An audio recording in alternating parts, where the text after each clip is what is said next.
I still remember the sound of the door slamming behind me, my husband's voice, sharp and final, echoing in my chest. Get out! Don't come back until you've learned some respect. Respect. That word cut deeper than the cold air outside. Respect for what?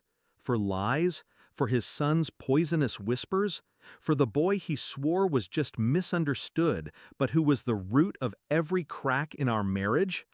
That night, standing on the curb with my suitcase, I made a vow. I would not cry. Not for him, not for the home I built, not for the betrayal of a man too blind to see the truth. I met him 10 years ago, when trust still meant something to me. He was solid, dependable, a widower raising a son alone. I admired the strength it must have taken. I poured myself into their lives, trying to stitch something whole out of their grief. For years, I convinced myself we were happy. But happiness has a way of hiding rot, and that rot had a name: Ethan, his son. At first, Ethan tolerated me. Cold politeness, short answers. I thought time would thaw him. Instead, time sharpened him. He knew exactly when to plant doubts, when to smirk at my husband in ways that made me look guilty. A missing receipt, a fabricated text, a look held just a second too long with a stranger at the grocery store.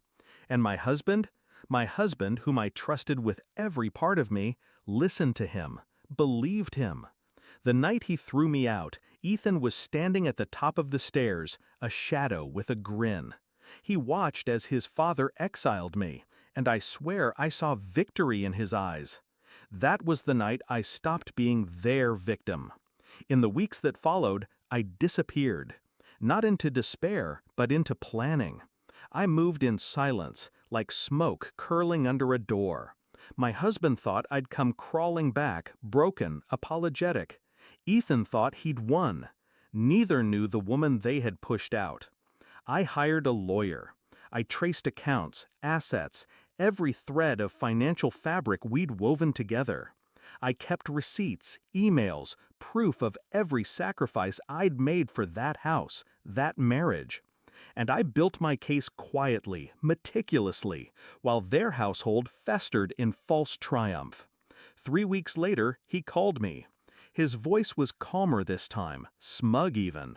"Have you reflected? Are you ready to come home?" I almost laughed. I told him yes, I was ready to see him. He thought it was reconciliation. It was Judgment Day. When I walked back into that house, I wasn't the broken woman he'd cast out. I was ice. Controlled, calculated. Ethan lounged on the sofa, that same smirk painted on his face, certain I was about to beg. Instead, I pulled out the envelope. Thick, heavy, legal. I placed it on the table between us. "Divorce papers," I said simply. The silence that followed was delicious. My husband's jaw slackened. Ethan sat up straighter, the color draining from his face. For the first time, he lost control. This is a mistake," my husband stammered. "No," I said, my voice steady. "The mistake was believing lies over love. The mistake was letting your son destroy what we had. And now the mistake is yours to live with." Ethan exploded first. "What the hell is this? You can't just—" I cut him off with a look so cold it froze him mid-sentence. For years, I'd given him patience, kindness, silence.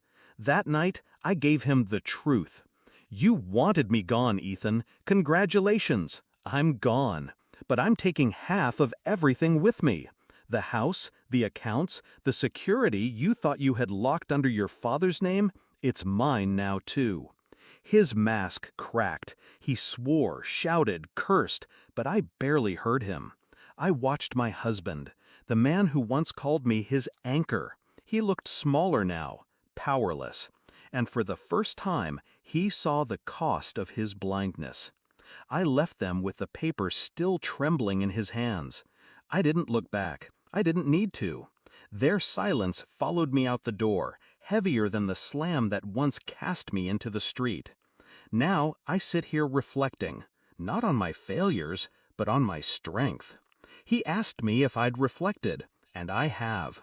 I reflected on how trust can be weaponized, how lies can masquerade as truth, and how silence, when wielded carefully, can be the sharpest blade. I didn't scream, I didn't fight, I simply vanished, prepared and returned with precision. Not my husband, not his son, not their chaos. My life, my peace, my victory. And as for Ethan, he'll have to live with the knowledge that his little game didn't just drive me out, it destroyed the only stability he had left. Poetic justice, delivered quietly. Because in the end, I didn't need revenge to be loud. I only needed it to be final.